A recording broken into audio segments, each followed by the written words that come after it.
Écoutez le monde vétérinaire autrement sur Veto Micro, un podcast produit par Thémavet. Bonjour, je suis Colline Musel, vétérinaire, coach, formatrice et cofondatrice de WonderVet. Et moi, je suis Marine Slove, vétérinaire, entrepreneur, podcasteuse et fondatrice de Thémavet. Bienvenue sur le podcast numéro 1 de la profession qui démontre qu'il y a 1000 façons d'être vétérinaire.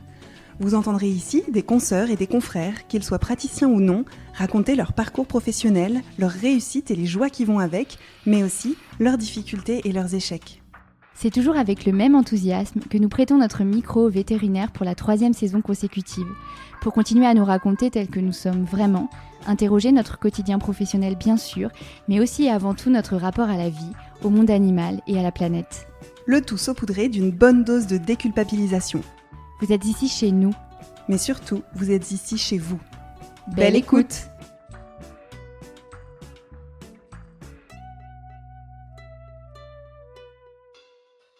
Bonjour à toutes et à tous. Aujourd'hui, j'ai le plaisir de recevoir Pierre Fabingue. Bonjour Pierre, bienvenue sur Veto Micro. Bonjour. Bon, je te remercie d'être venu parce que c'est avec plaisir. Je sais que tu es à la maison en ce moment avec un nourrisson et on vient d'en parler en off. Tu es fatigué, donc les auditeurs t'excuseront si tu bailles. Je vais avoir des trous de mémoire, je vais raconter 2 fois la même chose, c'est sûr. Mais bon, ça, je suis sûre que ça va bien se passer. Alors Pierre, t'es sorti d'Alfort en 2014, on s'est connus à l'école. Tu te destines à la rurale. D'ailleurs, tu as fait ton cursus universitaire pour ça, à 5 rural, puis internat en rural. Tu prends un premier poste en Mayenne, en rural pur, mais cette première expérience, elle comble pas toutes tes attentes. S'ensuit alors un changement de vie. Tu intègres Veto Adom dans l'idée d'une solution transitoire avant de trouver un autre poste en rural. Et ça fait 8 ans que tu y es, avec des fonctions qui ont beaucoup évolué. Tu t'es associé déjà et tu t'occupes du développement, du déploiement du logiciel de gestion et tu fais pas mal de recrutement. On échange souvent pour Thémavet Job. Tu fais aussi un peu d'urgence à domicile encore. Parallèlement, tu as écrit l'année dernière un livre que j'ai là, tu as vu, j'ai bien travaillé, j'ai vu ça. qui s'appelle « Vous avez appelé le veto » chez Albin Michel et tu es chroniqueur sur FR3 dans l'émission En bonne compagnie avec Sophie Davant. Exactement, c'est un très beau résumé. Eh ben nickel. T'es prêt, on y va ? Et allez, go. Allez, première question traditionnelle. Qu'est-ce qui t'a donné envie de devenir vétérinaire ? Ma sœur. Ma sœur était ASV, j'ai grandi à la ferme d'abord on va dire, donc j'ai grandi avec des animaux en permanence. Donc une famille d'agriculteurs ? Double actif. Mon père était plâtrier et agriculteur et ma mère était femme au foyer mais s'occupait des animaux à la maison. Donc j'ai fait mes premiers accouchements de moutons à 5 ans. Parce que mon père avait des mains qui étaient trop grosses. Donc, c'est moi qui sortais les agneaux. Bien pratique. Voilà, ça a commencé très tôt. Et ma sœur s'est lancée dans une carrière d'ASV quand j'avais 9-10 ans. D'accord. Et du coup, je l'ai accompagnée toute ma jeunesse en stage, toutes mes vacances chez le vétérinaire. Et c'est ces 2 facteurs qui ont fait que j'ai eu envie d'être véto. Parce qu'on m'a appris de l'amour et le respect des animaux à la maison. Et que ma sœur m'a un peu lancé dans le métier. Et donc, tu te voyais plutôt véto rural ? Complètement. Je voulais faire que ça. Je voulais bosser avec des éleveurs. Je voulais bosser avec des pros, quoi. Globalement, c'est ça qui m'intéressait, le côté suivi d'élevage, le côté développement, d'avoir tes éleveurs qui sont là, que tu accompagnes tous les jours, mais qui t'accompagnent aussi au final. Et c'est ça que je voulais faire, vraiment. Et j'ai complètement changé. Oui, on va y venir. Attends, ne va pas trop vite. Je vais pas trop vite, pardon. Donc, tu te donnes les moyens de tes ambitions. Tu arrives à Alfort. Qu'est-ce que tu retiens de tes années étudiantes ? Le Grisby. Oui, à part le Grisby. Non, j'ai eu la chance d'avoir une vie entrepreneuriale à l'école, déjà. Qui m'a aussi lancé dans tout ce que j'ai fait par la suite. J'étais au cercle, je bossais pour Ils aussi. Donc au cercle des étudiants, quoi. Donc je m'occupais de toute la partie partenariat avec des gros budgets à l'époque. C'est-à-dire qu'on rentrait plus de 100 000 euros de partenaires par an. C'est beaucoup plus dur aujourd'hui. Ouais, c'est beaucoup plus dur pour eux aujourd'hui, mais à l'époque c'était génial parce que j'échangeais beaucoup avec tous les labos, avec tout ça. Et j'ai mon meilleur pote qui était président du cercle. Donc on gérait un peu cette barque à 2 ou 3 avec le trésorier aussi, qui était Émeric. Et je retiens beaucoup de cette expérience qui un premier pas dans la vie entrepreneuriale.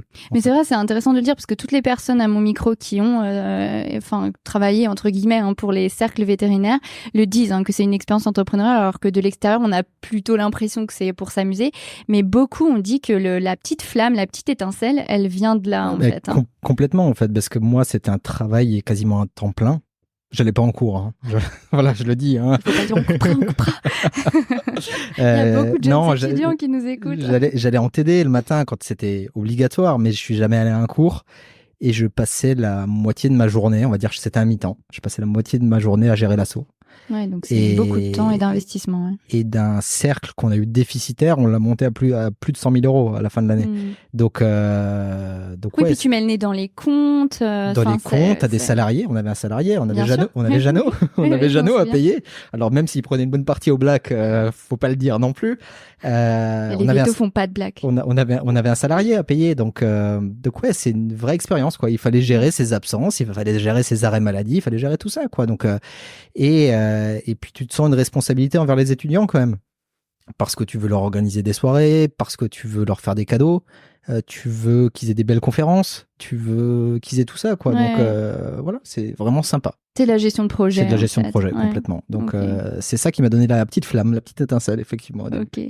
Et sur le volet des études, à ce moment-là, tu te destines toujours à la rurale ? Très rapidement. Mon rêve à la base de la base, j'ai rencontré mon meilleur pote par ma sœur, donc dans une clinique veto. Donc Charlie, Freund, je l'ai rencontré quand on avait 10 ans du coup, et on s'est toujours dit qu'on rentrerait en Alsace et qu'on monterait une chaîne de cliniques sur l'autoroute A4. Donc on parle de ça, ouais, c'était il y a 15 ans qu'on disait ça. C'est vrai, les deux Alsaciens. Les deux Alsaciens, ouais. Et je suis lorrain à la base, mais faut pas le dire. Le siège de Temavet est à Metz. Est à Metz, ouais. Et du coup, ouais, c'était ma première truc, c'était de faire de la mixte. Et en fait, très rapidement, mais c'était aussi, vu mon cadre d'amis que j'avais, j'ai eu envie de la rurale, au final. Et c'était ça qui m'intéressait vraiment le plus. Et soigner du chien-chien à mes mères, je disais ça à l'époque, c'était pas mon truc. C'était vraiment pas, la gagne, c'était vraiment pas ton truc. C'était vraiment pas mon truc, j'avais envie d'avoir mes bottes, j'avais envie de faire ça, quoi. Et puis ça a changé. Et tu pousses le bouchon jusqu'à l'internat. Exactement. Et pourquoi ce choix ? Il y a plusieurs raisons. On va prendre la première qui va aller le plus vite, c'est des raisons personnelles. T'avais pas envie de quitter l'école ? J'étais bien à l'école, j'avais ma copine à l'école à l'époque aussi. Clémence B, dans l'épisode 10, elle m'a fait la même réponse. Ouais, j'étais bien à l'école. C'était pas vraiment l'ambiance de l'école, c'était mes proches que j'avais là-bas, que je me sentais bien là-bas, donc je me sentais pas le besoin de partir, en tout cas, on va dire ça comme ça. Et une envie d'approfondissement. Parce que j'avais envie d'être plus compétent sur du suivi d'élevage notamment. On avait Gaston à l'époque qui était là et qui offrait qui pour l'instant ne me répond pas parce que je veux l'interviewer, mais il est timide. Non, c'est pas qu'il est timide, c'est qu'il a un petit enfant qui arrive aussi. Ah bah tu lui dis, ça fait longtemps que je lui ai demandé, voilà. Ça fait bien longtemps. Ouais, tu donc, lui demanderas. Je lui demanderai, je le vois très rapidement, très prochainement. Donc non, et on avait Gaston à l'école. Et j'avais un mentor, en fait, pour m'accompagner dans cette formation. Et c'est lui qui m'a donné envie de rester, surtout. Et voilà, c'est ça qui m'a vraiment donné envie de rester et d'approfondir un peu pour arriver avec... le suivi d'élevage s'est développé dans certaines régions actuellement. Il y a plein de régions. Enfin, ça a bougé, ça fait 10 ans, hein, donc ça a probablement bougé depuis. Mais je savais qu'en arrivant avec cette valence de suivi d'élevage que je pouvais acquérir auprès de Gaston, je pourrais aller plus loin et je pourrais avoir des compétences en plus en arrivant en clientèle derrière. Ouais, c'est pour ça que je suis resté. Ok. Donc tu quittes l'école avec cet internat dans tes bagages. Comment tu vas faire cette recherche de premier boulot et qu'est-ce que tu vas trouver ? J'ai trouvé... Alors, la première clinique où je voulais aller bosser, c'était une clinique historique où j'avais bossé. J'avais fait pas mal de profilo. C'est interdit, pendant mes études. Donc, je donnerai pas le nom de la clinique. Oui, en 5e année, avec la carte d'assistant. J'ai commencé en première année. On coupera encore. J'ai fait beaucoup de choses interdites. Hein. Non, on coupe pas, c'est pas ça. Voilà, non, j'ai fait de la profilo quand j'étais étudiant. Voilà, c'est comme ça. On pouvait encore le faire à l'époque. J'en ai fait plein aussi. Voilà, donc on pouvait le faire encore à l'époque. Donc, je suis allé dans une clinique historique dans laquelle je voulais travailler à la base. Donc, en fin d'internat, je suis retourné les voir. Et en fait, pour eux, c'était tellement logique que je vienne bosser chez eux, que j'ai pas eu de contrat, qu'on m'a pas fait de vraie proposition. Ouais, d'accord. On m'a dit, tu commences dans 3 semaines, quoi. À l'ancienne, quoi. Pas de salaire, rien en face. Et ça m'a pas donné envie de rester, du coup. Et ils m'embauchaient pour faire la profilo que je leur faisais avant au Black. Ils m'embauchaient au prix de la convention collective, globalement. Oui, donc, hors de question. Oui, ce qu'il faut dire aux plus jeunes qui nous écoutent, c'est que la prophylaxie, c'était très bien payé. Et on pouvait gagner 1000, 1500 euros par semaine, quoi, à l'époque. Ouais. Donc, alors que là, j'étais payé 1000, 1500 par mois pour faire le même job que je faisais avant. Donc, j'ai laissé tomber ce premier job qui m'était offert et j'ai cherché par VetoJob. Je crois que c'était tes débuts. Ah bah c'est possible. 2016. Ah bah oui, carrément. C'était 2014. J'ai cherché sur VetoJob et j'ai eu 3 propositions sérieuses que j'envisageais, une dans le Charolais. Et tu cherchais de la mixte ou de la rurale pure hein. Non, je cherchais de la rurale pure. Rurale pure. C'est quand même une particularité. Il n'y a pas beaucoup de monde. Alors, des gars de la canine en gare, d'une demi-journée de canine, ça me dérangeait pas. J'étais pas fermé à la canine du tout. J'avais bossé en tant qu'ASV aussi à l'école à Vincennes. Qui était une gare qui était plutôt chargée en général. Ouais. Donc je m'étais formé en canine là-bas, comme j'avais un bagage de canine. Et j'avais fait pas mal de stages et tout ça. Donc je me sentais de gérer de l'urgence canine, mais faire de la médecine interne canine, enfin de la canine plus poussée, ça m'intéressait pas à l'époque. Et du coup, j'ai cherché ces jobs plutôt en rural pur et on m'a offert 3 jobs qui m'intéressaient vraiment. Un en Normandie, un en Mayenne et un dans le Charolais. Alors moi, je me destinais plus à du laitier, suivi d'élevage, tout ça. Les césariennes, c'était pas trop mon truc, c'était pas trop ce que j'aimais. Donc plutôt, on remonte au nord. On remonte au nord, entre les deux. Et ce qui m'a décidé entre les 2 jobs, c'est ma rupture avec mon ex. Ah, c'est vrai ? Ouais, bien sûr. Et en Mayenne, on était beaucoup. Il y avait Clémence. Bah oui. Il y avait Charlie, qui est mon meilleur pote. Clémence B, l'épisode 10, ceux qui sont intéressés par la rurale pure. Ouais. Il y avait Sophie, Rouen, qui était dans le coin, donc Julie, Bonnet. Il y avait du monde que je connaissais. Donc en fait, quand on sort d'une rupture, enfin quand on est en pleine rupture, bah, c'est l'idéal. Il y a tous les copains qui sont à la campagne. On va les rejoindre, quoi. Oui, et puis c'est vrai, quand on quitte l'école, on quitte une vie sociale extrêmement riche et ça peut être difficile de se retrouver tout seul. C'est pour ça que le Charolais tout seul, même si je connaissais des vétos à 1 heure ou 2 heures. Ouais, c'était pas pareil. C'était pas pareil, quoi. Donc là, j'avais mon meilleur pote qui était à 20 minutes. Ouais. Donc tu fais un choix géographique. Je fais un choix géographique à ce moment-là, mais qui est aussi dans ce que je veux faire, parce que c'est une grosse clientèle laitière avec un peu d'allaitant, mais qui a envie de développer le suivi d'élevage. Ok. Suivi d'élevage très peu développé à ce moment-là. Il y a il y avait 6 vétos ruraux, une toute petite canine. Et sur les 6, il y en a un qui commençait un peu le suivi. Ils avaient quelques élevages en suivi. Et donc moi, j'arrive avec mon internat rural dans les pattes, je sais faire du suivi largement. Et en fait, je viens chez eux pour développer du suivi. Mais, parce qu'il y a un mais, en 2016, crise laitière. Ouais. Il n'y a aucun éleveur qui est prêt à payer du suivi à ce moment-là. Donc, et moi, c'était pas que du suivi de repro que je voulais faire, c'était du suivi d'élevage, vraiment. Suivi à Lim, je m'étais formé en Alim, je m'étais formé en parasito. Voilà. Intellectuellement, tu étais très intéressé par cette valence plus zootechnique et complémentaire. Complètement. Ouais. Donc, je venais pour ça. Crise laitière en 2016. On est en plein dedans. On termine l'été, au bout d'1 an de boulot là-bas. Alors, j'ai adoré mon poste, hein. J'ai adoré mes patrons, j'ai adoré tout le monde, j'ai adoré mes éleveurs. J'étais invité au mariage d'éleveurs très rapidement. Je me suis fait une place hyper rapidement sans aucun problème. L'intégration n'a pas du tout été dure. Je suis encore en contact avec certains aujourd'hui. Mais on termine l'été, on avait une consulte pour 6 dans la journée. Le suivi prenait pas vraiment. Je faisais du suivi gratuit. Il y a des éleveurs chez qui je suis allé faire du suivi parasito. Je leur ai mis en place des rotations de pâture, des trucs gratuitement parce que je me faisais chier. Oui, parce que ça t'intéressait de le faire. Et que ça m'intéressait de le faire. Donc mes patrons étaient contents. J'offrais un truc à leurs clients et on a fait des trucs. Mais un peu rapidement, je me suis fait chier, quoi. Et du coup, il y a d'autres éléments déclencheurs. On a eu un suicide d'éleveur dans la clientèle. Oui. Qui me disent ouais, et en plus je suis fils de double actif, mon oncle est éleveur, donc quand je rentre dans l'Est, j'ai le même discours, ça va pas, et je me dis, et on me propose de m'associer à ce moment-là. Aussi, je sentais que ça arrivait, tu vois, je sentais le truc, c'est-à-dire que le jour où j'annonçais ma démission, j'ai dû couper un de mes patrons, je lui ai dit il faut qu'on parle, il me dit ouais, il faut qu'on parle, et en fait il voulait limite m'associer et moi je voulais démissionner. Oui, donc, parce qu'associer des collaborateurs en rural, ça permet d'avoir des jobs pérennes, des personnes qui restent. Quoi. Et on s'entendait super bien, sauf que moi, j'avais envie d'autre chose à ce moment-là, et je me dis, ouais, reste pas ici. Je suis pas du coin quand même à la base, mais j'avais envie de changer d'air. Du coup, tu vois, d'aller dans une région peut-être un peu... La Mayenne, pour moi, c'était vraiment cool. Hein. J'ai passé un super moment là-bas, mais j'avais envie d'aller dans une autre région, une région d'AOC, d'AOP, où je sentais un peu plus de valeur dans l'agriculture.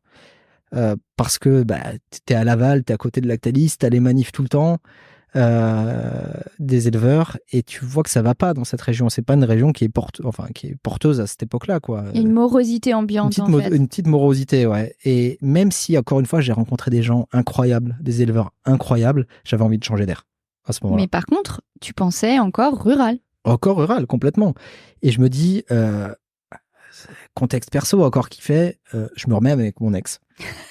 Finalement, le fil conducteur. Finalement, ça joue beaucoup. Hein. Oui, et non, mon arrivée vrai, chez Vétoadome, c'est une ex aussi, hein, donc on va en parler. J'ai eu beaucoup d'ex, voilà. Mais elles m'ont servi dans ma vie, on va dire ça comme ça. Et en fait, je me dis, je vais changer de région. Je vais partir dans le Jura, je vais partir en Suisse, je vais partir dans une autre région où je sens qu'il y a un peu plus d'argent. Et je me dis, ouais, mais bon, je suis nouveau avec mon ex qui est encore étudiante à Alfort. Enfin, je suis de nouveau avec elle, ouais. Et donc, je me dis, je vais passer quelques mois à Paris, juste pour qu'on passe du temps ensemble. Et j'arrive à me chercher un poste à Paris en me disant, mais qu'est-ce que tu vas foutre à Paris ? Qu'est-ce que tu vas foutre ? Il n'y a pas de vache. J'ai pas envie de retourner à l'école parce que ça paye pas. J'y ai songé quand même, hein, de retourner à l'école, de prendre quelques petites vacations en tant qu'assistant, un truc comme ça, mais bon, ça paye pas. Et je me dis, qu'est-ce qui ressemble le plus à la rurale ? Et je me souviens d'une discussion que j'ai eue 1 an avant ça avec une autre ex qui s'appelle Livia, qui m'a dit, écoute, j'ai commencé chez Vétoadome, viens, va pas faire de la rurale, je te connais, t'as pas envie d'en faire vraiment, tu vois, t'as envie d'être entrepreneur. Et parce que, tu vois, quand je parlais d'installer du suivi et tout ça, c'est le côté entrepreneurial, le côté associé qui m'intéressait aussi. C'est de conquérir des nouveaux marchés, de développer des choses dans un secteur où tu n'en avais pas forcément. Et elle me dit, j'ai rejoint Vétoadome et je suis en train de m'associer et on fait des réunions d'associés tous les lundis. C'est les mêmes réunions qu'au cercle. C'est le même bordel. L'argument, tu vois, on parle de nouveau du cercle des élèves et elle me dit, c'est la même ambiance. À l'époque, ils étaient 12 ou 10. On est 10 associés et on a plein de projets. On a plein de trucs, c'est super cool. Tu verras, viens voir. On construit, en fait. Ouais. Et je me dis, et ma première question, c'était, ça paye bien. Et elle me dit, ouais, ça paye super bien en plus. Et je me dis, ouais, go, allez, je vais passer là-bas, je vais faire 3 mois, je vais gagner ma vie en 3 mois. Et après, je vais bouger, je vais changer, je vais chercher un autre poste. Et en fait, je suis arrivé, j'ai fait un créneau de test avec Hélène. Ah oui. Voilà, Hélène, je sais pas quel épisode. Voilà, je sais pas quel épisode. Hélène Létard, épisode 20 que je vous recommande. 20. J'ai fait un créneau avec Hélène et avec Mickaël. Et en les rencontrant, et en rencontrant Jean-Louis et Alain, qui sont les 2 fondateurs historiques de la boîte. Jean-Louis, c'est vraiment le créateur, et Alain avait créé notre boîte qu'ils ont fusionné. J'ai rencontré des mentors, de nouveau. Et je me dis, ces gars-là, c'est des génies. Et ils ont tout compris. Et en plus de ça, donc je me dis, ouais, je les rencontre avant de commencer vraiment à bosser tout seul à domicile, quoi. Je me suis pas encore vraiment lancé, mais je les rencontre et je me dis, ces gars-là, ils ont vraiment compris beaucoup de trucs sur le monde véto. Et on commence à échanger très rapidement, mais de projets, de nouveaux développements, de nouveaux trucs à faire, alors que je commence à peine, quoi. Et là, je fais mes premières consultations à domicile et je tombe amoureux, mais amoureux des mamies la nuit à 3h du mat.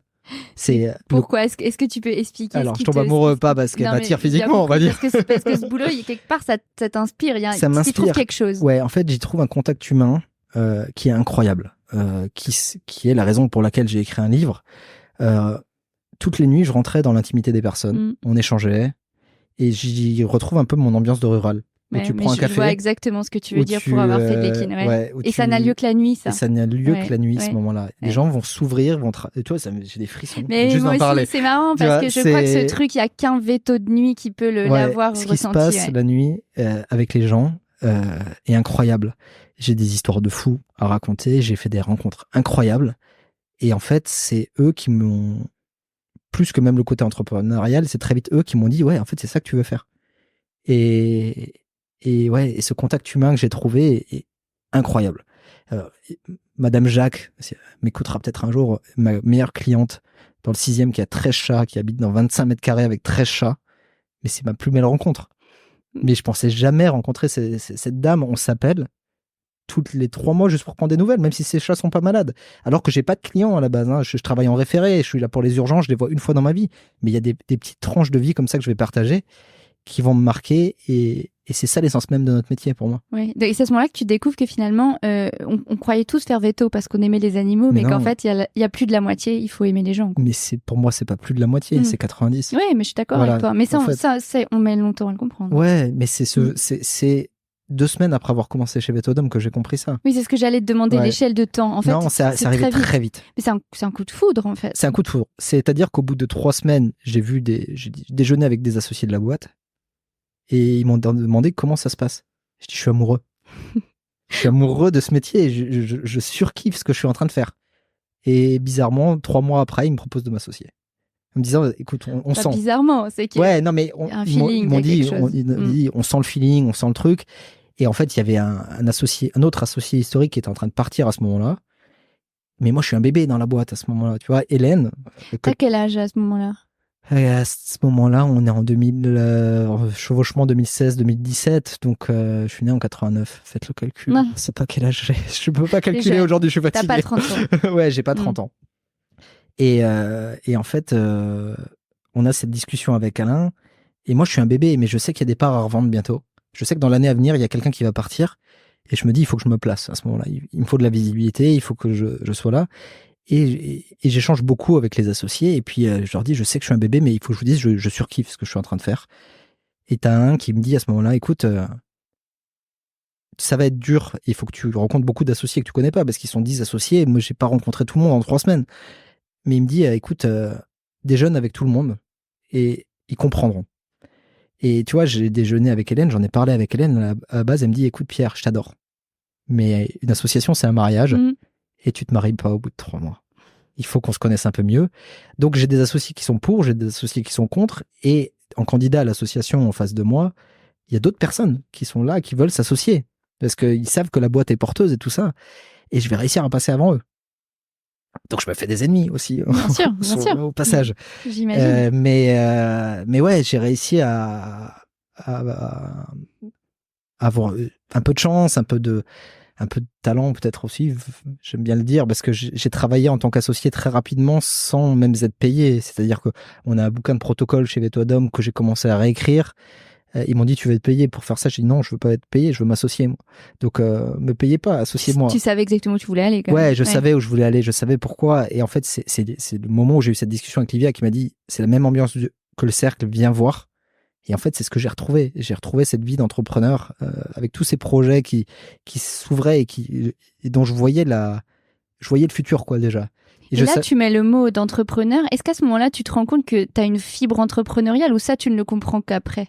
Non, je le sais. Ça, je le sais. Tu le savais déjà. Mon rêve, c'est d'ouvrir des cliniques veto le long de la 4 à la base. Tu vois, donc, c'est vrai. Donc, tu vois, même avant ça, mais je sais. C'est pas pour ça qu'on est allé au bout de la démarche de dire je suis un entrepreneur, en fait, et j'ai besoin de ça pour m'éclater dans la vie. Non, je le savais déjà, parce que quand je vais faire de la rurale, c'est pour ça que je fais mon internat aussi. C'est pour avoir des cordes en plus à mon arc, pour pouvoir me placer dans une clinique et arriver direct avec une valence en plus, et que l'association dans une clinique, moi, je vais être associé. Tu vois, je veux pas être le salarié, m'intéressait pas. Alors, j'ai commencé en tant que salarié en rural, mais parce qu'ils m'ont pas proposé de libéral et qu'ils savaient pour eux que ça existait même pas le libéral à l'époque, ils avaient que des salariés. Mais j'ai toujours eu cette fibre et en fait, ouais, c'est ce que je voulais faire. Et là, j'ai vu un projet se dérouler devant moi en me disant, ouais, là, je peux faire ma carrière. Et je peux arriver très loin, je peux m'associer et je peux développer des nouveaux projets. Et on est passé d'un Vetodome il y a 8 ans, 2016, 2017. Je me suis associé en 2017, je crois. Le temps qu'on signe les papiers était peut-être 2018. Mais j'ai bossé comme associé quasiment dès le début. Et en fait, en 10 ans, on a fait exploser la boîte. C'est-à-dire que la boîte, quand tu regardes celle qu'on avait il y a 10 ans, aujourd'hui, elle n'a plus rien à voir. Et ce futur-là, je me suis dit, à cette époque-là, je me suis dit, ouais, on peut avoir des projets sans limite dans cette boîte. Et c'est ça qui m'a fait aussi adhérer au projet. Le fait d'avoir trouvé cette essence même de notre métier dans le contact client, en se disant, ouais, j'ai des relations avec mes clients. J'ai eu, en 8 ans de consultation, j'ai eu 2 vraies plaintes clients. Des vraies plaintes, mais c'est pas beaucoup. C'est pas beaucoup. Elles m'ont fait très mal, mais il y a une bienveillance dans l'échange que j'ai avec les propriétaires d'animaux quand je consulte, qui fait qu'aujourd'hui, j'y vais comme un hobby quand je vais consulter. C'est pas, c'est plus mon activité principale de consulter aujourd'hui. Et c'est ce que j'allais te demander. Voilà, j'ai changé complètement ma façon de travailler. C'est-à-dire qu'aujourd'hui, mon activité, c'est les consultations à domicile, c'est 20% de mon activité. Oh, c'est quand même une partie. Voilà, c'est pas 5%, quoi. Ouais, je peux pas te donner un chiffre de travail. C'est un petit pourcentage. Ça dépend. J'aime bien y aller avec une caméra derrière moi. Aujourd'hui, on en parlera plus tard, mais ouais, c'est plus du tout la majeure partie de mon travail. Alors qu'au début, t'étais à combien 100%. À 100%. Ouais, en fait, j'étais au début. Tout à la base, j'étais à 100% en consultation, avec très rapidement des petites missions qui me sont confiées. Voilà, mais je considérais pas ça comme du travail. C'était du plus pour m'associer, en fait. Mais je passais parfois des nuits blanches à écrire des protocoles de soins, des trucs comme ça. Quand je rentrais à 3h du mat, je terminais d'écrire mes protocoles de soins parce que je savais que je voulais m'associer dans 6 mois derrière, quoi. Et qu'il fallait que je fasse mes preuves. Et donc au début, j'étais 100% veto à domicile. Et aujourd'hui, tu vois, on est passé sur 20%, c'est peut-être même beaucoup, c'est peut-être 15% aujourd'hui les consultations. Mais j'y vais parce que j'ai envie d'y aller. J'y vais pas parce que je dois y aller. C'est vraiment du plus, quoi. Parce que j'aime ce contact client et que j'aime aller voir des mamies la nuit, quoi. C'est... mais c'est, voilà, prendre un café avec... tu vois, j'avais arrêté quasiment de consulter pendant 1 an et j'ai repris parce que je me suis fait opérer du genou. Et le jour où j'ai repris, je suis allé consulter, je suis allé voir une petite gastro. Petite consulte, tu vois, tu peux dire, tu vas faire ton injection de Sérénia, ton petit Prifinial pour qu'il arrête de chier partout. Et en fait, je suis resté 1h30 pour soigner cette petite gastro parce que j'ai rencontré un chef d'entreprise qui bossait au Luxembourg, côté de Metz, pas loin de chez moi. On a échangé sur tout et rien pendant 1 heure. Et ce contact-là, Veto Adam, c'est ça que ça m'offre aussi. Et même si on est dans l'urgence, tu t'arrêtes parfois dans certaines consultations, c'est pas toutes, hein. Il n'y a pas toutes les consultations où je vais discuter avec les propriétaires vraiment à la fin. Mais tu t'arrêtes et tu partages une tranche de vie, tu partages un café, parfois une bouffe, parfois une cuite. Je suis rentré en Uber de chez des gens parce que j'étais trop bourré. Oh, tout ce qu'il faut couper, voilà. mon Dieu. et tu vois, j'ai dû rentrer en taxi parce que un jour, il y a des gens qui m'ont ouvert la porte, ils étaient en peignoir, en train de fumer le chicha. Un couple de septagénaires. Leur chat, il avait un abcès aux glandes anales. 2h du matin. Tu dis, d'où un couple de septagénaires t'appelle à Paris parce que leur chat a un abcès des glandes anales à 2h du matin. Pour eux, c'était important. L'abcès, ils venaient de claquer, ils venaient de comprendre ce qu'avait leur chat qui était pas très bien dans la journée, mais ils se disaient voilà. Et là, ils voient l'abcès éclater, ils sont inquiets. Ils sont en train de boire des bières, fumer la chicha. Pendant toute la consulte, ils m'ont dit vous voulez pas quelque chose à boire, docteur? Il est 2h du mat. Moi, je dis mais écoutez, je bosse jusqu'à 5h ce soir, je peux pas là. J'adorerais. Et ils ont insisté. Et en fait, 3h, je termine ma consultation. Et ils me disent vous voulez pas un coup à boire? Ils insistent encore. Je dis écoutez, je vais voir s'il reste du travail, si on a encore besoin de moi. Et j'appelle la centrale de régulation et qui me dit non, c'est bon, c'est calme, il reste 2 vétos sur la route, on a largement de quoi faire, pour un coup. Je suis rentré à 7h du matin, mais dans un état, mais c'était incroyable. Je me souviens de rien, mais je sais que j'ai passé une super soirée et c'était trop bien. Et ces moments-là, j'aurais pu les trouver de nulle part d'autre, je pense. Mais tu parles très bien de ce côté rentrer dans l'intimité des gens et à quel point l'aspect humain te nourrit. Moi, j'ai une autre question c'est sur l'incertitude. Parce que les urgences, les gardes, c'est quelque chose qui... c'est de l'incertitude puisque par définition, tu sais pas ce qui va tomber. C'est quelque chose qui fait peur et qui est pas parfois mal vécu par les confrères de ne pas savoir ce que tu as à faire. Comment toi, tu gérais cette part d'incertitude?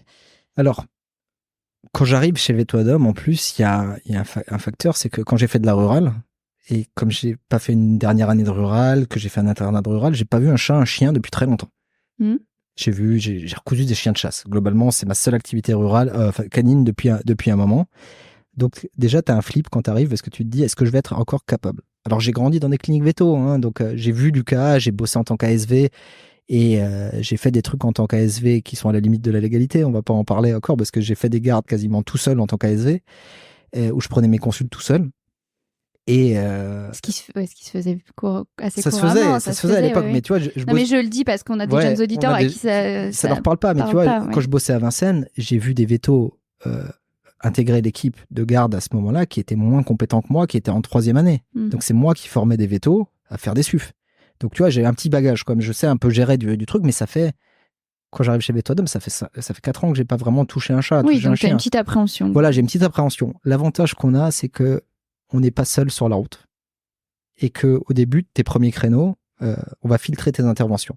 D'accord. Donc, ouais, c'est intéressant. On te met pas les cas qui ont l'air a priori d'être de la merde, quoi. On te met des cas où on sait ce qui se passe avant. Moi, j'ai stressé pendant 5 jours. J'ai pas dormi pendant 5 jours avant mon premier créneau. Première consultation, je suis allé récupérer le corps d'un chat mort. Ça va. 5 jours de flip pour ça. Deuxième consultation, un œdème de Coinc. Côté rural, la Dexa, ça te parle. Troisième consultation, une diarrhée sur un chiot qui va bien. Et ça a été pendant... Ça t'a donné confiance, en fait. Ouais, ça te permet de reprendre confiance en toi. Et on a l'habitude aujourd'hui, et gère beaucoup de recrutement et d'intégration dans la boîte. Et c'est ce qu'on vend aujourd'hui, c'est qu'on va les intégrer comme ça. Et qu'on fait beaucoup de reconversions. On a récupéré beaucoup de profils de gens qui auraient arrêté le métier, ou bien qui ont fait autre chose et qui veulent y revenir. Des gens qui ont bossé en labo pendant 10 ans, par exemple, et qui veulent revenir à la pratique, et c'est possible.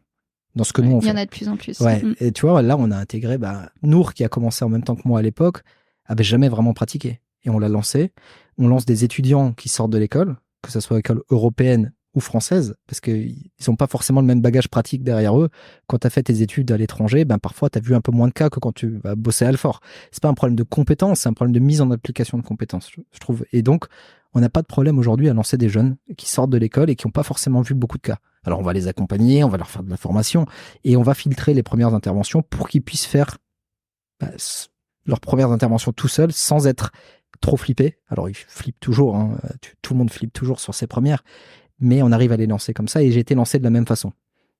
Donc, cette incertitude, ça en a gommé très rapidement une partie. C'est-à-dire que mon premier SUF, quand t'es jeune veto, mon premier SUF, quand je reprends la pratique canine, je le fais au bout de 3 mois à peu près. Avant ça, les SUF, ils m'étaient pas envoyés. C'est-à-dire qu'on envoyait quelqu'un d'autre pour le faire à ma place. Les premières convulsions, c'était au bout de 2 mois, tu vois, d'exercice. D'accord. Donc, on me lance très doucement dans la pratique et ça me permet de reprendre confiance dans ce truc-là et de m'éclater en même temps, tu vois, de me dire, ouais, tout ce que je vois. Alors, on fait des euthanasies aussi, donc ils survivent pas tous, mais je réussis un peu tout ce que je fais. Donc, c'est vraiment cool. Et après, une fois que tu es lancé et que tu sens que tu te donnes le go toi-même, parce que c'est toi qui donnes le go quand tu es prêt, on ouvre les vannes et on t'envoie les consultations un peu plus compliquées. Et là, tu t'éclates encore plus parce que tu vas vers du cas plus compliqué. Puis parce que tu as pris confiance progressivement. Et tu as pris confiance progressivement. Et on a l'avantage, c'est qu'on a, on a souvent des gardes où on dit, ouais, tu m'appelleras s'il y a un problème. Et je viendrai peut-être voir ou pas. Et ton patron te répond jamais. J'ai connu ça aussi. Et nous, on a un veto qui est réveillé H24, qui est là pour te conseiller, qui est là en permanence. C'est mon rôle aujourd'hui, tu vois. Il y a 2 nuits, c'est ce que je faisais. T'as l'appel à un ami. T'as l'appel à un ami H24. Ça, c'est bien, ouais. Et quel que soit le cas, il sait te driver, il sait te dire, ça m'est arrivé encore l'année dernière de faire appel à un ami, alors que ça fait 8 ans que je fais que ça. Il y a des cas où parfois tu doutes et tu as besoin de l'appel à un pote. Et heureusement qu'on a encore des choses à apprendre. Et en fait, l'appel à un ami, il est hyper précieux à ce moment-là. Et tu vois, il y a beaucoup de monde, tu vois, quand c'est moi qui gère la régulation, l'autre soir, on avait 12 vétos sur la route, j'ai eu 12 appels à un ami. Alors, parfois, c'était 2 fois le même, mais... Et aujourd'hui, je réponds à ces questions-là, mais il est hyper précieux parce que quand tu sais pas, quand tu doutes, il y a 15 façons de soigner un animal. Mais tu as quelqu'un qui peut donner son avis. Ouais. Donc ça, c'est cool. Ok. Donc ça gomme un peu ces appréhensions de l'incertitude, de l'inconnu où tu vas. Parce que nous, tu as l'inconnu en plus du milieu dans lequel tu vas arriver. Tu vas arriver dans un appart, mais est-ce que c'est un appart luxueux du 16e ou est-ce que c'est une cité du 93, tu vois? Et donc, tu as le contexte qui nous va jouer aussi. Alors, c'est très sécuritaire, Vetodome, au final. On va dans le 9-3, mais j'ai jamais été aussi bien accueilli que dans le 9-3. Et comme il y a l'aspect financier derrière tout ça et qu'on annonce les tarifs au téléphone, ceux qui disent qu'ils veulent pas payer, on n'y va pas. Ou bien ceux qui sont... Il y a un tri téléphonique. Si on a quelqu'un d'agressif au téléphone, si on a un mec du 9-3 qui nous appelle en disant « Ouais, mon staff, il s'est battu, il faut venir vite. » On dit « Ouais, tu payes vite, 120 balles au téléphone en nous donnant tes numéros de carte bleue et on viendra après. » Donc en fait, ça sécurise tout. Et quand tu connais ces principes-là, et quand tu vas te lancer, c'est facile de commencer. Ouais, d'accord. Non, mais c'est très clair. Alors, j'ai une autre question sur, là, ça se voit dans ce que tu racontes, tu as un rapport au travail. Il y a quand même une frontière assez mince entre le pro et le perso, si j'ai bien compris. En tout cas, je sais que tu es tout le temps connecté. Alors, Pourquoi je le sais? Parce que quand je t'envoie un mail pour tes Mavet Job, j'ai une réponse dans les 3 secondes. Je crois que tu es mon client le plus rapide. Et j'ai lu, effectivement, dans ton livre, et tu viens de l'expliquer, que tu étais d'astreinte aussi H24 pour le système informatique de Veto Adom et pour les cochons malades. Hein, j'ai lu aussi dans ton livre, voilà. T'as vraiment lu le livre. Mais c'est mon métier. Je t'avoue que je suis très bonne maintenant pour lire les livres en diagonale. Mais je lis les livres des gens que je reçois. Oui, c'est mon boulot. Donc ma question c'est, est-ce que tu es workaholic, avec ce terme qui est popularisé dans le milieu veto, et plus sérieusement, comment tu fais pour gérer cette pression-là et cette continuité du travail sans te mettre dans le rouge? J'adore surfer avec le rouge. C'est vrai, hein. C'est l'adrénaline que ça procure. Ouais. Tu vois, là aujourd'hui, le fait de venir te voir, je suis complètement dans le rouge. Oui, je me cette doute. interview me fout dans le rouge à mort. Et je me suis dit ça en arrivant. Je me dis, mais pourquoi tu fais ça? T'as dit oui. Mais pourquoi t'as dit oui maintenant? Moi, je me suis demandé pourquoi t'avais dit oui maintenant non, aussi. Tu vois, pourquoi t'as dit oui maintenant? T'aurais pu le mettre dans 3 mois. Oui, tu vois, on aurait pu le faire à la rentrée et tout ça. J'aurais largement eu le temps. Et j'adore surfer avec le rouge. Et tout le monde me dit toujours, fais gaffe à toi et tout. Je connais mes limites. Tu connais tes limites? Je les connais, ouais. Je sais quand je tire vraiment. Là, en ce moment, je tire et je tire beaucoup. J'ai ma fille qui vient de naître, donc voilà. Mais je les ai pas encore dépassés, j'y suis pas encore. Et c'est pour ça que je suis là aussi, tu vois, parce que je sais que j'en ai encore un peu sous le pied. La fatigue, c'est pas un problème. Et je l'ai appris en faisant des gardes, tout ça. J'ai pas besoin de dormir. Enfin, j'ai besoin de dormir, mais pas beaucoup. Et je sais me reposer quand il faut se reposer. Mais ouais, je suis addict au taf.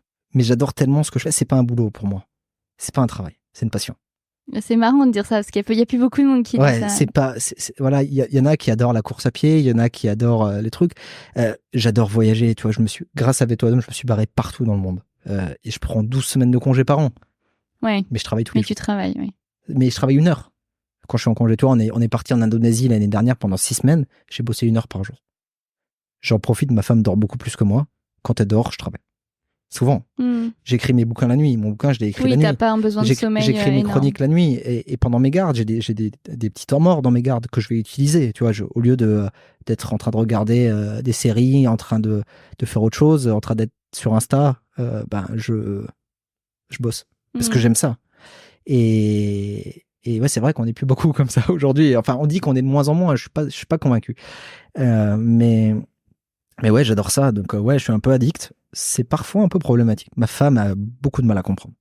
Mais d'ailleurs, je tiens à m'excuser auprès d'elle de t'avoir emprunté pendant 2 heures. T'inquiète, il y a pas de problème.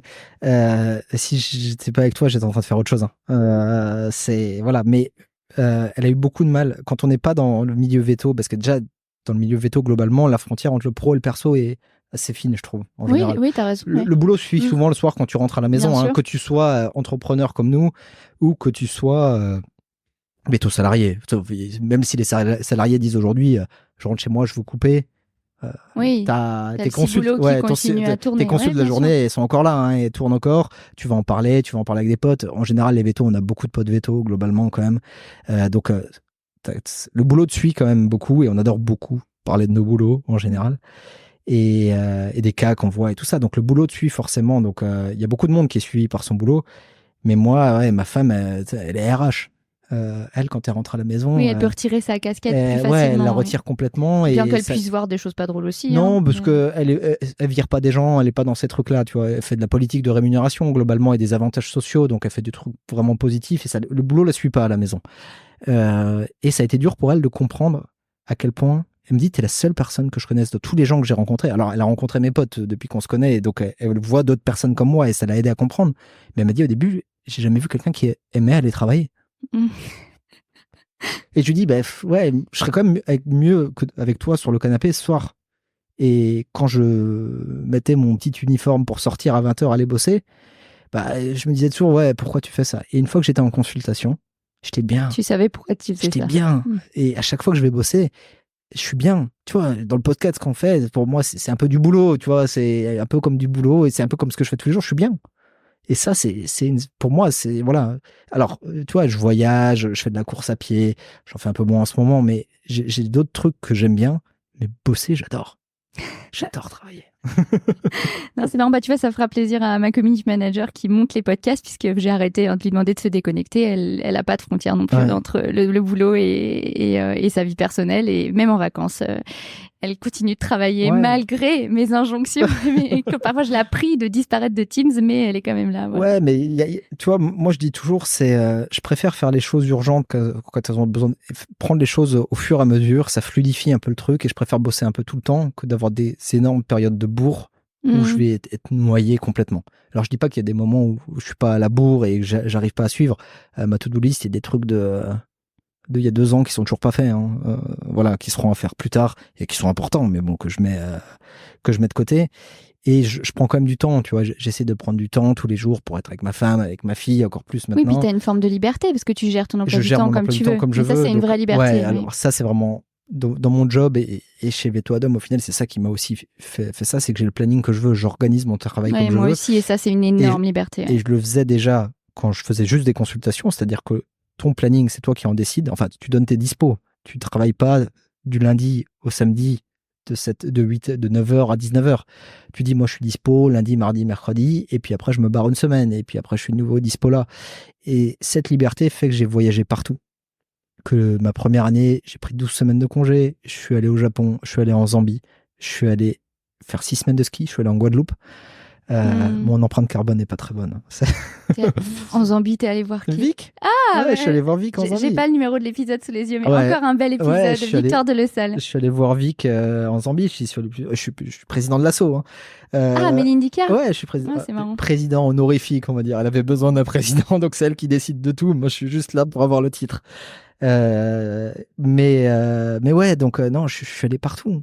Et ça, c'est incroyable d'avoir cette liberté d'organisation et de vie au final, parce que je fais ce que je veux. Ouais, non, mais c'est un vrai avantage, je te rejoins là-dessus. Ouais. Et vraiment, c'est un gros plus, l'organisation du temps de travail. Ok, très clair. Alors, je voudrais qu'on parle de ce livre. Je vais redonner les références. Je le mettrai dans les commentaires. Vous avez appelé le veto 2023 aux éditions Albin Michel. Donc, je l'ai lu. C'est un recueil d'anecdotes assez croustillantes pour certaines. Alors, ça va des épillets à l'ingestion de préservatifs, en passant par les coups de chaud, vous feriez quoi à notre place docteur. C'est vraiment le quotidien, ton quotidien des urgences vétérinaires. Il n'y a pas que de la canine, il y a un peu de cochon, d'alpaga, voilà. Et tu parles beaucoup que tu rentres dans l'intimité des gens, puisqu'effectivement, tu vas chez eux.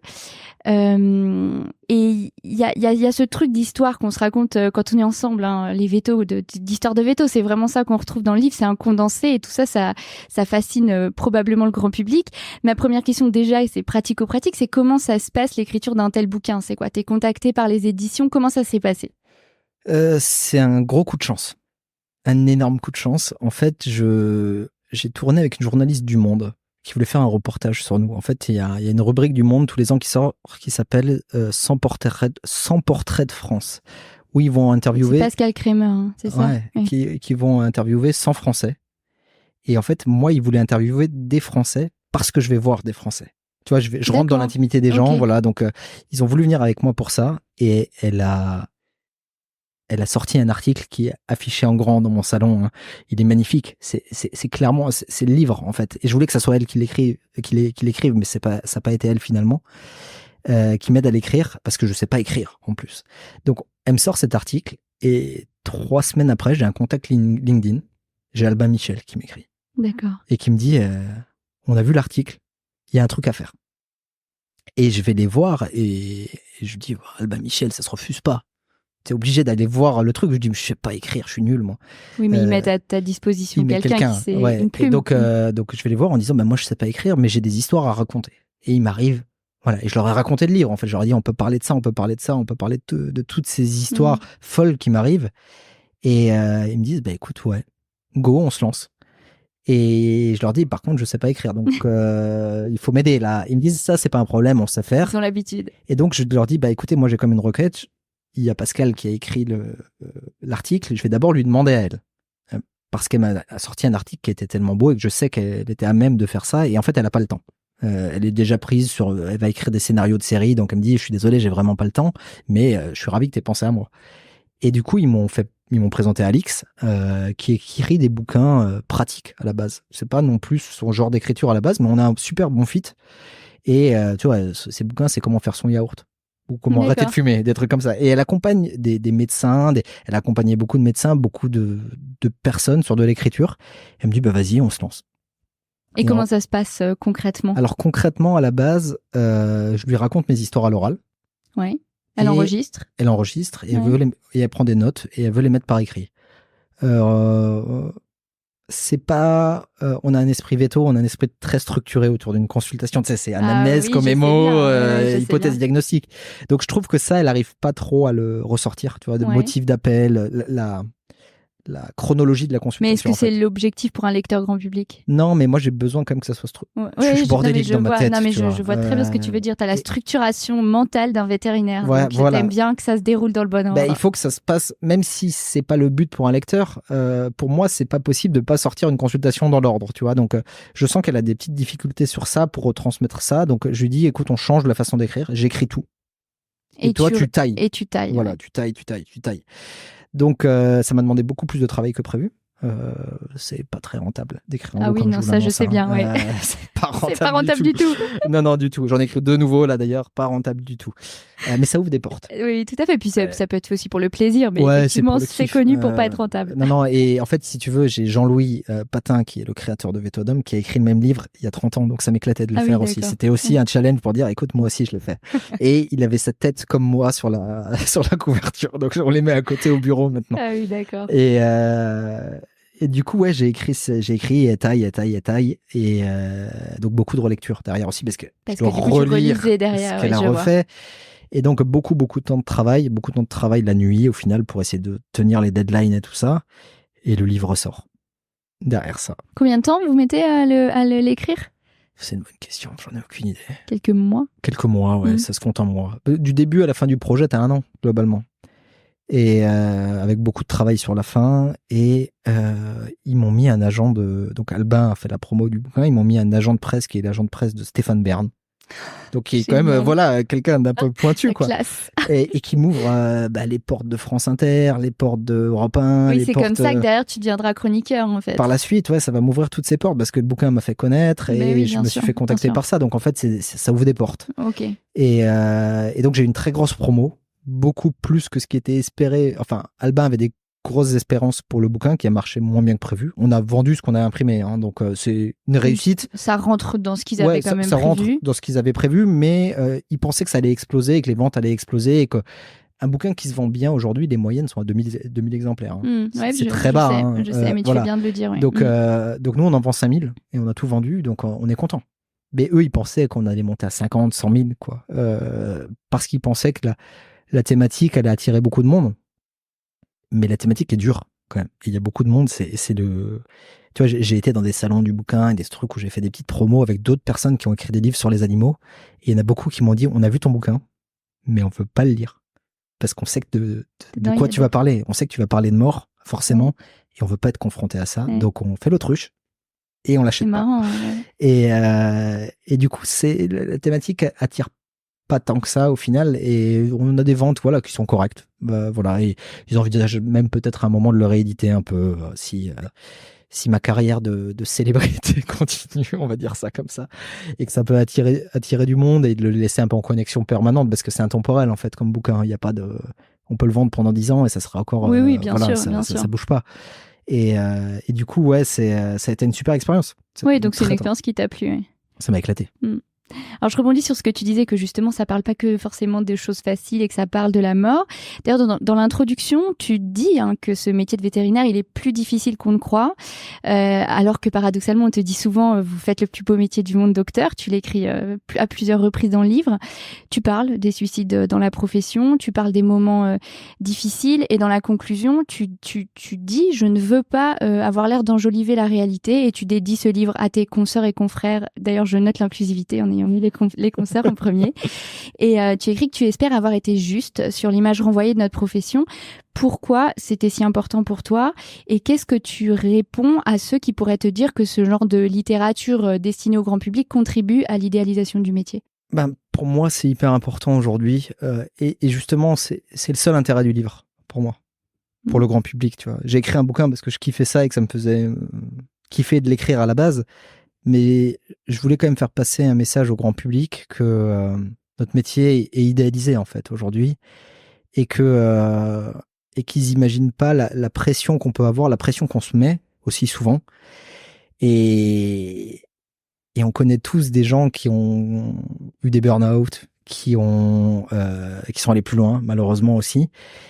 Et je voulais que les gens soient au courant de ça.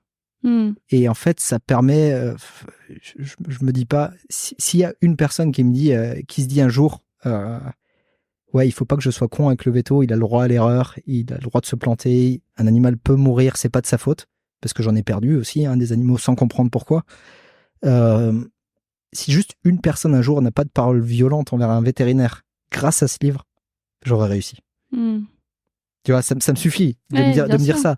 Et en fait, je vois tellement de violence et c'est de plus en plus marqué au fil des années. Alors peut-être que les paroles se libèrent aussi, mais il y a une grosse violence envers les vétos. Les gens sont fous. J'ai vu des mecs qui ont déjà dit à des consoeurs, je vais charger ta bagnole à la voiture bélier et je vais pourrir ta clinique. Donc tu vois, juste réussir à faire passer ce message-là de on est humain. J'ai aussi voulu montrer qu'on est humain, qu'on côtoie des gens, qu'on est comme eux. Oui, qu'il faut pas oublier ça. Et c'était ça qui était important pour moi dans ce livre, c'était juste de dire, bah voilà, voilà comment moi je vis les choses. Voilà comment parfois je pleure en consultation.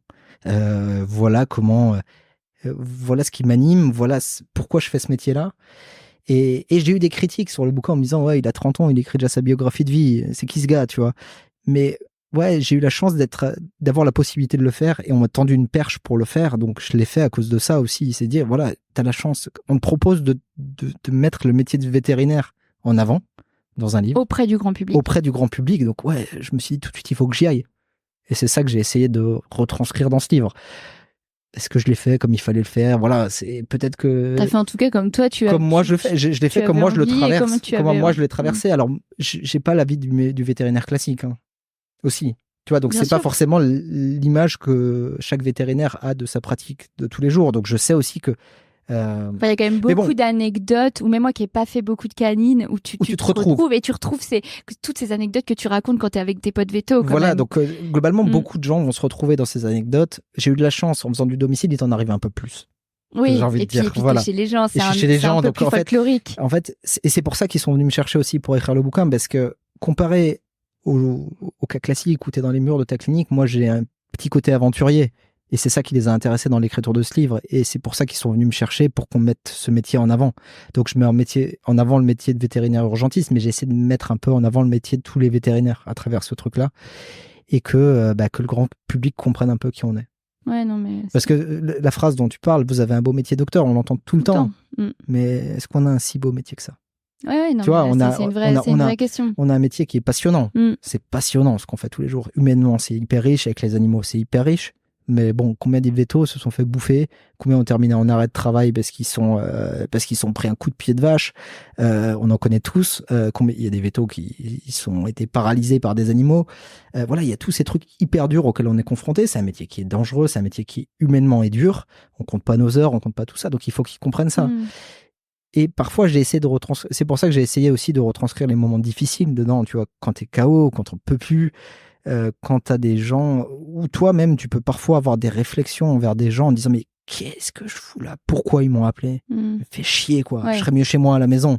C'est la conclusion du bouquin, tu vois. Et il y a des moments, t'as pas envie d'y être, mais t'y es quand même. Mais il faut que les gens, voilà, si les gens peuvent comprendre ça, bah voilà. Mais bon. Oui.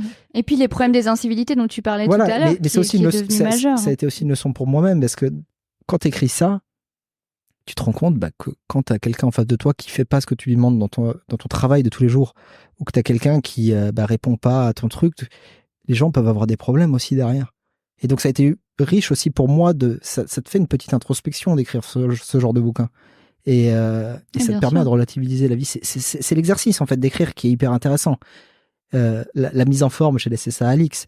Mais l'exercice de revenir toi-même sur tes propres histoires, tu dois prendre du recul, mais ça te fait prendre du recul par rapport à la vie aussi. Et c'est super riche, en fait.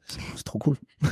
Alors, pour nos auditeurs qui sont intéressés par d'autres parcours de vétérinaires dans Vétomicro qui ont écrit des livres, il y a l'épisode 41 avec Armelle Malavalon et l'épisode 45 avec Hélène Gâteau, qui est un super épisode qui s'appelle Vétérinaire Saltimbanque, et ça me permet de faire la transition suivante puisqu'elle travaille aussi à la télé.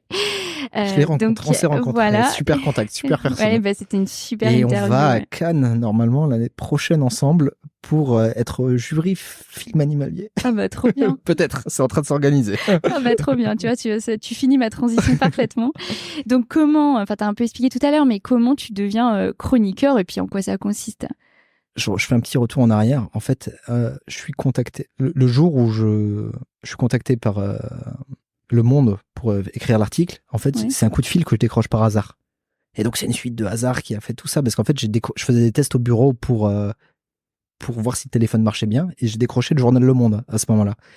Et en fait, c'est pareil. Un jour, j'ai un message.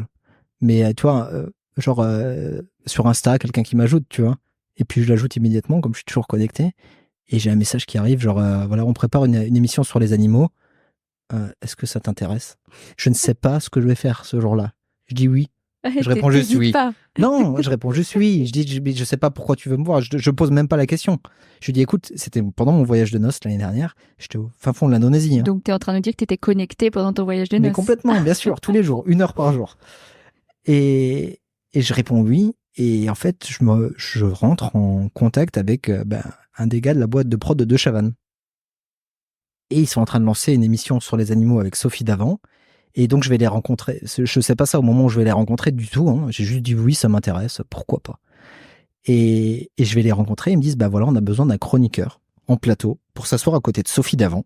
Je ne savais même pas qui était Sophie Davant. Tu savais pas qui était Sophie Davant? Je savais pas qui était Sophie Davant à l'époque. Honte. Je connaissais le nom, mais je n'associais pas le nom et un visage. Voilà, je suis nul en ça. T'es peut-être un chou trop jeune.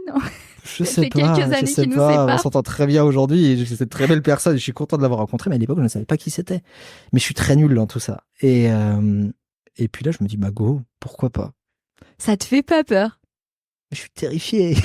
Je me dis, dans quoi tu te lances de nouveau? Pourquoi t'as dit oui? Pourquoi t'as dit oui? Pourquoi tu fais ça? Et en fait, on fit bien avec la boîte de prod, ça se passe bien. Et là, ils me disent, tes collègues, ça va être Camini. Oui, j'ai Sophie, j'ai Camini. Tu vois, genre Marly Gaumont, c'était notre enfance, quoi. Ouais, carrément, ouais. Et une youtubeuse qui s'appelle Amy, qui est une super personne que j'ai rencontrée et avec qui on est encore en contact. Et ils me disent, ça va être tes collègues, elle a 1 million de followers sur YouTube, tu vois. Donc moi, je suis pas connu, j'ai vendu 5000 bouquins, je suis passé une fois sur France Inter, et puis je suis à côté de monstres, quoi. Et tu vois, Sophie Davant, on m'explique que c'est un monstre de la télé. Bah oui. Et tu vois, la première fois que mieux que tu saches pas, en fait, au début. La première fois que je vais la rencontrer, on me dit, il faut que tu la vois. Je dis, mais moi, je vous vois personne. Vous êtes fous. Et je suis allé bouffer dans un resto hyper chicose dans le 16e avec eux. Et en fait, j'ai compris que c'était vraiment un personnage à ce moment-là. Parce que tout le monde arrive, tout le monde la vous voit, la boîte de prod et tout. C'est genre, t'as la superstar qui est là. Moi, je savais pas tout ça. Et quand je suis rentré et que je dis ça à ma femme quand je rentre de l'entretien, tu vois, elle me dit, mais tu sais qui c'est, Sophie? Je dis, pas vraiment. J'ai dit oui, je sais qui c'est quand j'étais en phase 2, mais je savais pas vraiment qui c'était. Et donc, c'est super drôle. Mais ouais, et en fait, je me dis, allez, nouveau challenge. Et ouais, on a tourné ça et c'est une super expérience. Je sais pas si ça va continuer pour l'instant. Donc, il y a encore des épisodes, on les a déjà tournés qui vont être diffusés. Je sais pas si ça va continuer, mais ça a été hyper enrichissant. Et ça a été un super contact. J'ai rencontré plein de monde. Tu vois, un de mes potes avec qui j'écris sur Insta, c'est Camini et Jean-Philippe Janssen, l'humoriste. Maintenant, on s'envoie des messages tout le temps. Et j'ai rencontré des gens incroyables.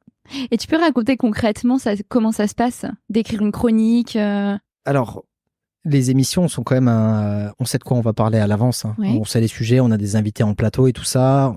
Je sais qu'ils vont me poser des questions qui sont en général un peu what the fuck sur le métier de veto et sur les problèmes de leurs animaux. Donc ça, je suis pas au courant avant, donc je vais devoir répondre à une question. Mais ça reste des choses qui sont très... C'est des questions... C'est pas très stressant, je veux non, dire. c'est des questions En plus, tu apportes tes réponses de Normand. Hein. Ça, ils me disent toujours, t'es un Normand.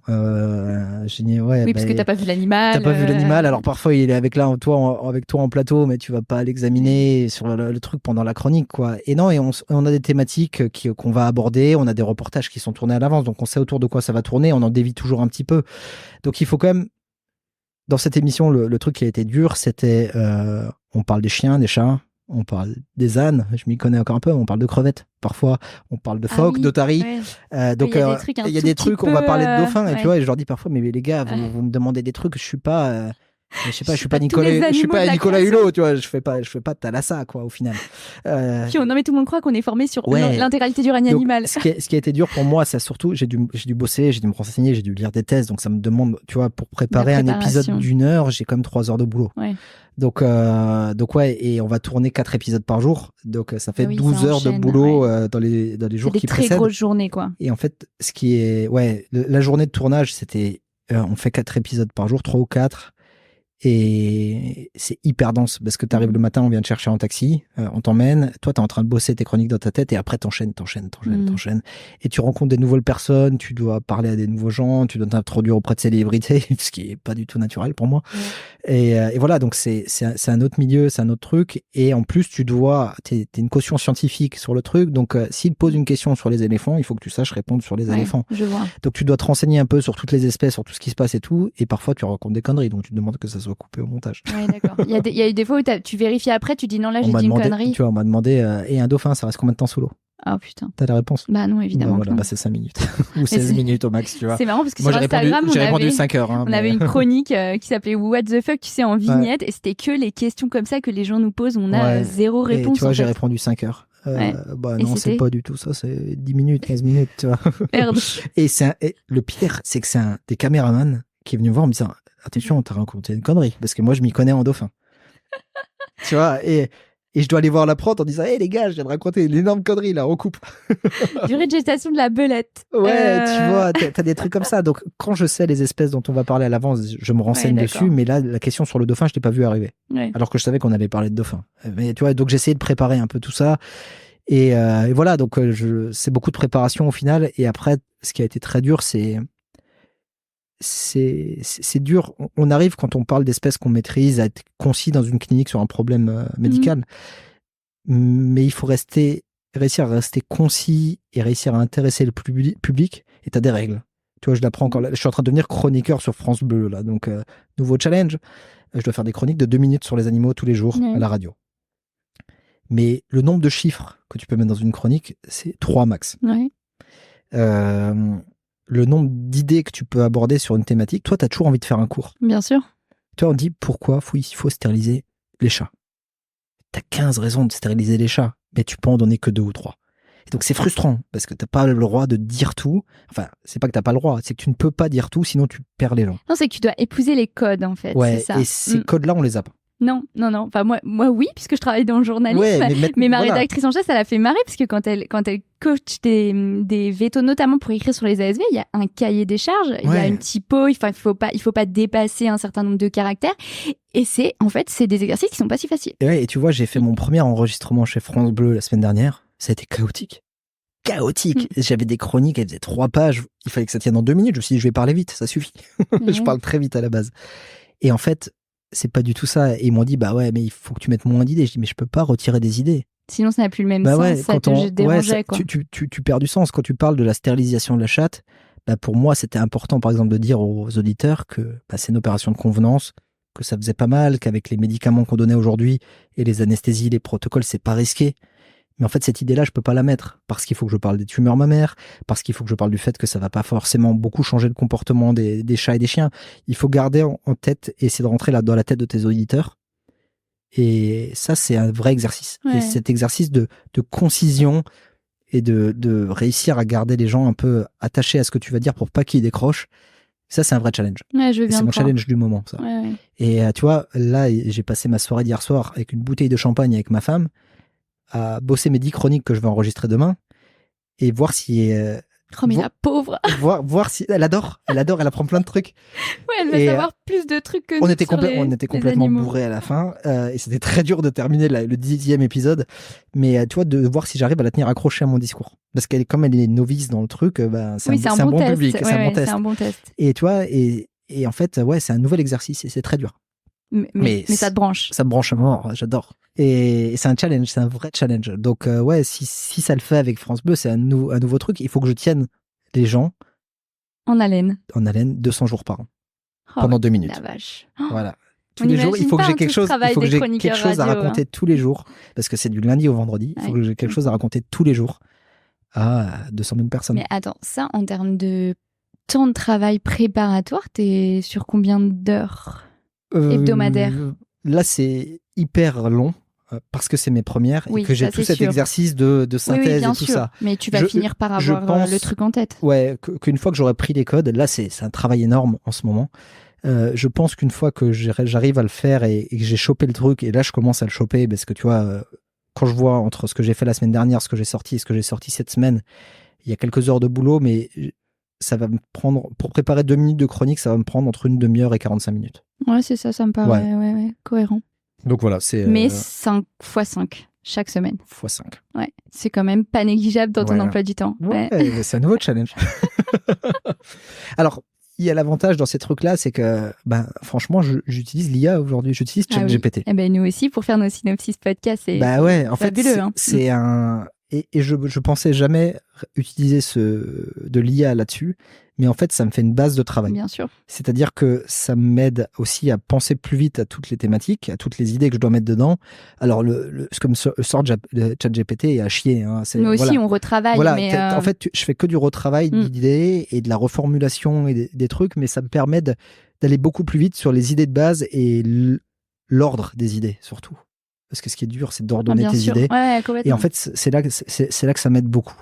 Et encore une fois, le jet final est très différent du jet du début. Et j'ai mes idées à moi que je vais rajouter par-dessus parce que t'as pas tout dedans. Mais c'est une énorme aide.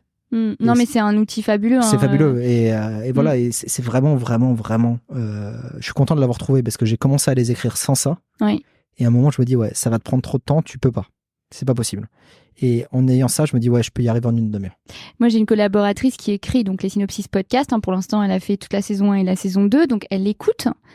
Elle synthétise. Donc, c'est une veto et journaliste. Donc, elle fait ça très bien. Mais enfin, c'est un quota d'heures qui est très important. Et là, on a changé de technique. Donc, on commencera en septembre là pour la saison 3. Donc, ce sera ton épisode, il en fera partie. C'est-à-dire qu'on demande une extraction au chat qui nous extrait en 7 minutes. Donc, au chat, c'est notre diffuseur, l'intégralité de tout ce que tu vas dire. Et derrière, on a ChatGPT qui va nous faire une synthèse. Et Annabelle, elle n'aura plus qu'à retravailler la synthèse ChatGPT. Donc, je pense qu'on va gagner 60 ou 70% de temps. Ouais, c'est énorme parce que ça te fait, moi, ça me fait gagner 50% de temps. À peu près, c'est un truc de fou. Ouais. Voilà. Et encore une fois, là, j'ai mon gros travail préparatoire parce que c'est un nouveau challenge, un nouveau défi. Et tu vois, c'est dur de parler à la radio, en fait.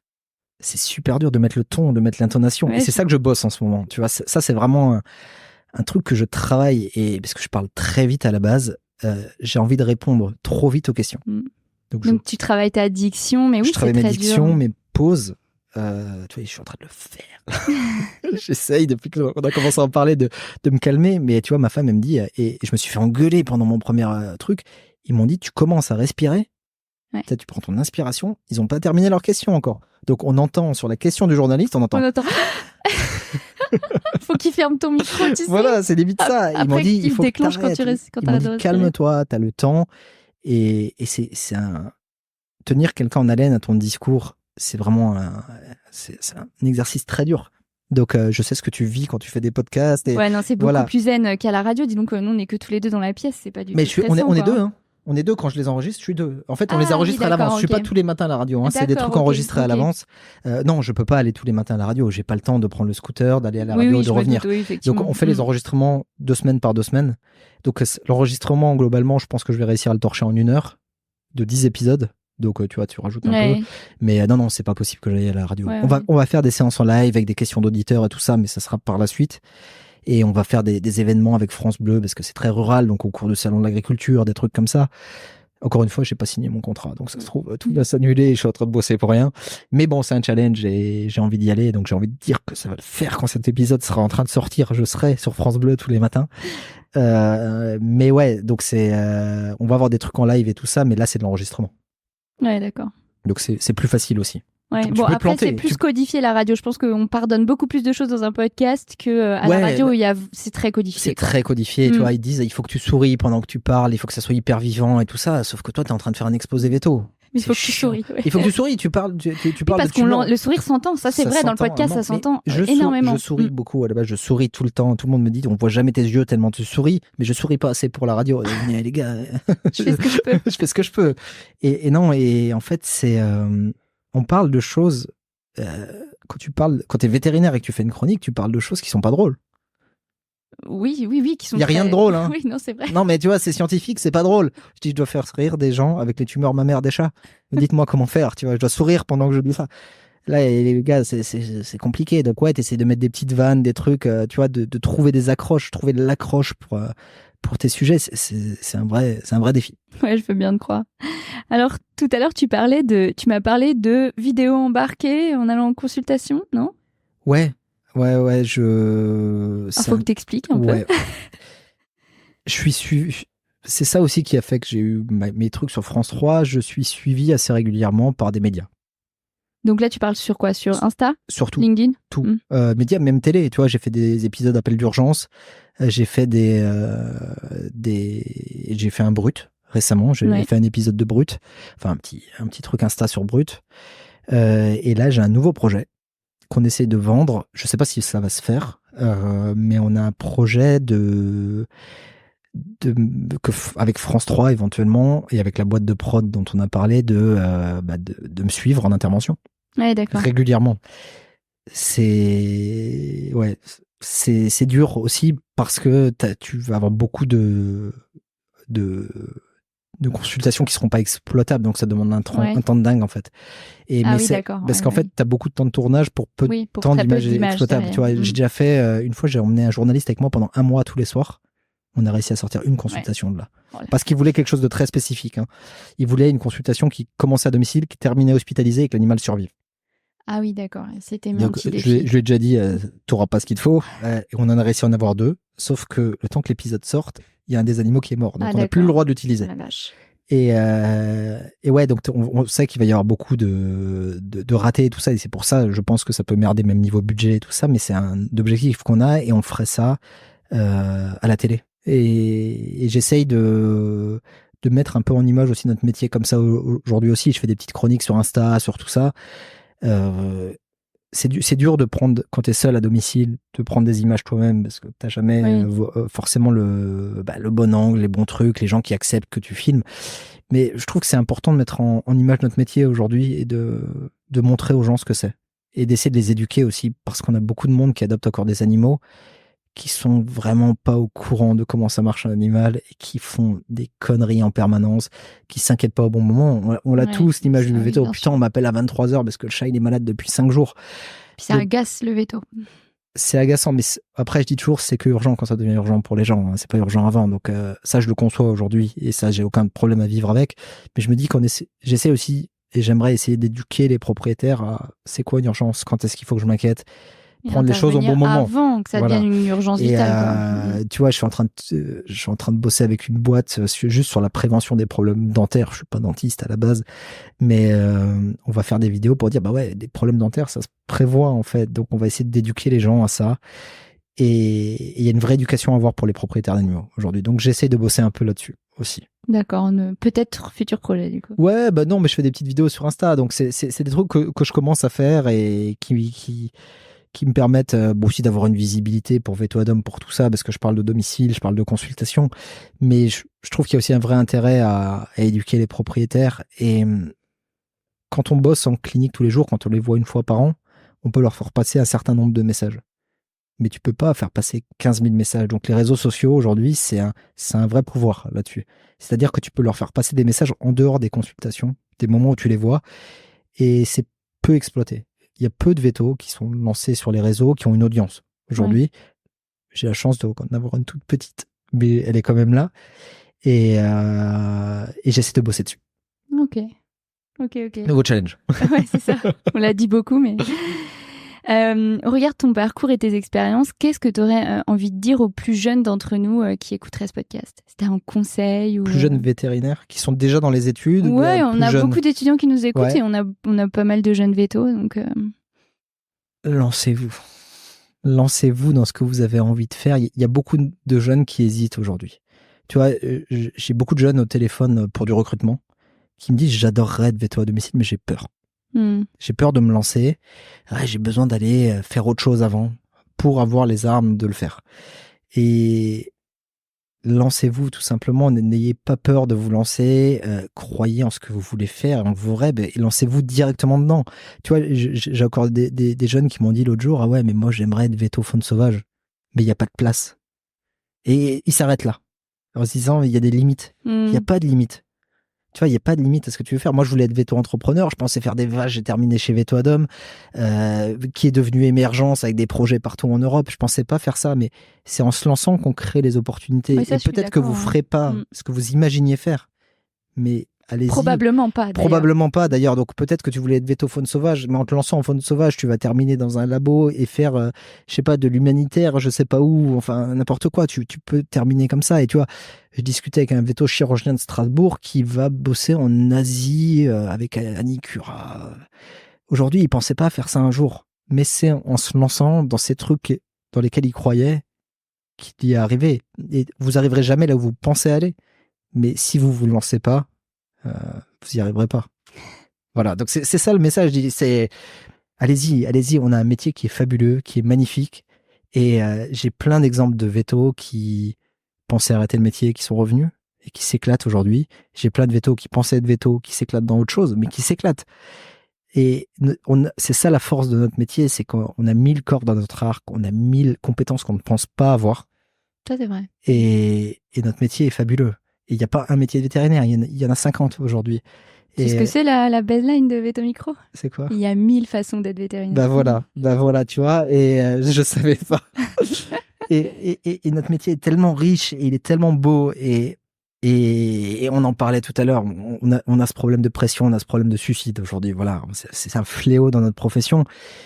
Mais en fait, c'est souvent parce pour moi, il y a aussi peut-être de ça dedans, c'est que on s'enferme dans ce qu'on pense être notre métier. Et parfois, on a peur de se lancer, d'aller dans autre chose. Je dis pas que c'est la solution au problème. Le problème, il est beaucoup plus vaste que ça, mais c'est une des solutions au problème. C'est de se lancer dans autre chose, de pas avoir peur d'aller autre part. Je sais que c'est terrifiant quand on est veto et qu'on se voit dans sa pratique de tous les jours en se disant, bah ouais, je suis veto, j'arrive pas à en sortir, je suis un peu bloqué là-dedans. Mais il y a 1000 façons d'autres choses à faire et qui sont passionnantes. Et on peut être veto journaliste, on peut être veto à faire de l'humanitaire, on peut faire de l'associatif et gagner sa vie. Je le vois avec Vic, qui arrive à mener une asso aux Zambie aujourd'hui alors qu'elle est maman en France et tout ça. C'est des challenges de malade, mais ouais, il faut se lancer. Et même en tant que jeune, j'ai eu encore un veto au téléphone ce matin. Il sort de l'école il y a 1 an. Je lui ai proposé de s'associer avec moi sur un projet. Et je lui ai dit, une proposition comme ça, tu l'auras pas souvent. J'ai entendu parler de toi, je sais que tu kiffes les urgences, je te propose un projet d'association sur le truc. Il me dit, ah ouais, mais tu me bouscules complètement là, je m'attendais pas à ça. Et je dis, bah ouais, mais imagine les portes que ça peut t'ouvrir. Et donc, il y a des occasions à saisir, il y a des choses à faire, et ouais, il faut se lancer pour ça, il faut y aller. Est-ce que c'est le mot de la fin ou est-ce qu'on a oublié quelque chose? Moi, je peux rester ici et parler pendant 10 heures encore, je suis bien. Hein. Non, faut que tu retournes auprès de ta fille. Ouais, merde, j'arrive. Non, ouais, c'est le mot de la fin. Je pense que c'est le mot de la fin. Comment est-ce que nos consoeurs et nos confrères qui voudraient te contacter peuvent te contacter? Les réseaux sociaux? 06 67 00 27 10. Alors, personne ne l'a fait encore ce coup-là. Ben voilà, vous avez son numéro. Vous avez mon numéro de portable. Appelez-moi. Qui est en mode avion, là, parce que je pense que tu vas le rallumer. Il va y avoir 12 000 appels en absence. Non, les réseaux sociaux, vous avez mon numéro de portable. J'adore échanger. Tu vois, j'ai fait beaucoup d'interviews, parce que j'ai vu qu'ils devaient faire ça dans certains cursus, interviewer des vétos avant le concours, tu sais, pour intégrer les écoles. D'accord. Je sais pas, j'ai eu ça. Et j'en ai fait 5 l'année dernière. Des jeunes qui sont au lycée, hein, qui devaient interviewer des vétos, je sais plus dans quel cadre c'était, si c'était pour le parcours post-bac ou des trucs comme ça, ou des écoles étrangères, ils avaient besoin de ça dans leur dossier. Ça m'éclate. Ça m'éclate. Il y en a une, elle m'a écrit l'autre jour, elle me dit, j'ai eu 19 grâce à toi. C'est trop bien. Et non, appelez, ouais, je suis toujours dispo, j'adore échanger. Eh ben, merci beaucoup, c'était un parcours très cool. On a navigué en rural, en urgence à domicile, entrepreneuriat, développement de projets d'entreprise, livres, médias, donc on a fait un joli tour. Et voilà, ça fait un parcours de plus consigné précieusement dans le catalogue de vie vétérinaire de Veto Micro. Merci d'avoir accepté mon invitation. Merci à toi. Merci d'avoir écouté cet épisode de Veto Micro. Si le cœur vous en dit, partagez-le à vos amis et à vos collègues, abonnez-vous au podcast et mettez-nous une note de 5 étoiles avec un gentil commentaire. C'est ce qui nous permet de remonter dans les classements et de donner de la voix à la profession. Si vous souhaitez participer à Veto Micro, nous suggérer des invités ou tout simplement nous écrire, faites-le sur l'adresse podcast@themavet.fr. Prenez soin de vous et à la semaine prochaine pour écouter une nouvelle façon d'être vétérinaire.